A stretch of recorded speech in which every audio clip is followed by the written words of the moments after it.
আল্লাহ তাআলার দান এই দাওয়াত ইসলামী, প্রিয় নবীর অনুদান এই দাওয়াত ইসলামী। আলহামদুলিল্লাহি আযজা ওয়া জাল। বিগত দিনগুলোতে বাংলাদেশের রাজধানী ঢাকা শহরে দাওয়াত ইসলামীর 3 দিনের সুন্নত পড়া ইজতিমা অনুষ্ঠিত হয়, যেখানে সারা বাংলাদেশ থেকে আশিকানে রাসূল অংশগ্রহণ করেন। আল্লাহ তাআলার দান এই দাওয়াত ইসলামী, প্রিয় নবীর অনুদান এই দাওয়াত ইসলামী। ইজতিমার সূচনা বুধবার সকাল প্রায় 10 ঘটিকায় কোরআন মাজিদ তিলাওয়াতের মাধ্যমে হয়। الرحمن علم القرآن خلق الإنسان علمه البيان। অতঃপর নাতে রাসূল সাল্লাল্লাহু তাআলা আলাইহি ওয়াসাল্লাম পরিবেশন করা হয়। প্রিয় নবী কবে আমায় ডাকবে মদিনা।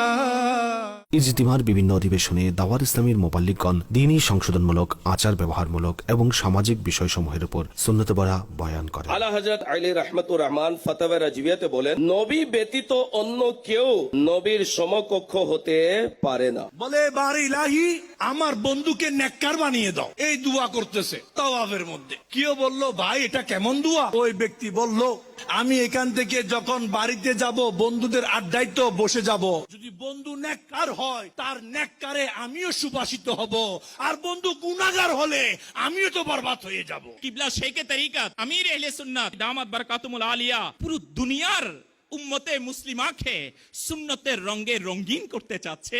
ইজতিমার শুরাকাগণ 5 ওয়াক্ত নামাজ জামাত সহকারে আদায় করা ব্যতীত নফল ইত্যাদি আদায় করার সৌভাগ্য অর্জন করেন এবং দ্বীনী হালকাগুলোতে ফরজ উলুম এবং বিভিন্ন সুন্নত ও আদব শেখানো হয়েছে। 3 দিনের এই সুন্নত পড়া ইজতিমা 16 ফেব্রুয়ারি 2024 শুক্রবার জুমার নামাজের পর সমাপ্ত হয়েছে।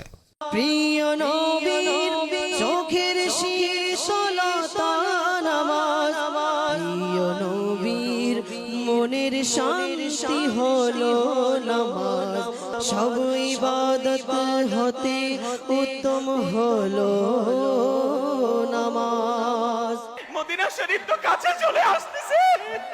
হয়েছে সব আশা পূরণ মদিনা, এই তো দেখবো এখন আদবে নত করে শির মদিনা, এই তো দেখবো এখন।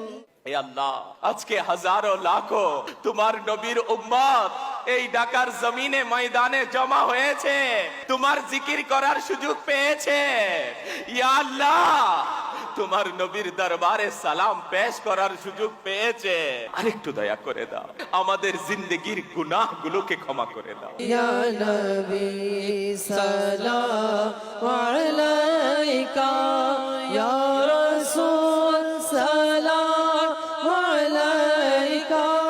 ইজতিমার শেষে আশিকানে রাসূল ইলমেদিন অর্জন করার এবং নেকির দাওয়াত প্রচার ও প্রসার করার জন্য নতুন আগ্রহ নিয়ে সাথে সাথে মাদানী কাফেলার মুসাফির হয়ে যায়। কি কি শিখেছেন এই ইজতিমা থেকে? আলহামদুলিল্লাহ অনেক কিছু, নামাজ, রোজা, এমন কিছু শিখেছি যেটা এর আগে কখনো কোথাও শিখি নাই। তিনি ইসলাম, নামাজের কথা, আমি নামাজ শিখলাম, ওযু শিখলাম, সবকিছু মোটামুটি মানে অ্যাডজাস্ট সবকিছু মিলাই অনেক ভালো। আপনি কি কি শিখতে পেরেছেন? নামাজের ফরজ সুন্নত গুলা শিখছি। আমরা এত বছর নামাজ পড়তেছি, নামাজের অনেক ভুল রয়েছে। আলহামদুলিল্লাহ আমি ইসলামের মধ্যে আসি, দাওয়াত ইসলামের এটা আমি শুধরে ফেললাম। বাড়িতে থাকলে এরকম হয়তো তাজ্জুদের নামাজ, চাস্ত, ইশরাক এবং এই নামাজগুলো হইতো না। আর এগুলা আলহামদুলিল্লাহ সৌভাগ্য আমাদের জামাত সহকারে আদায় হয়েছে।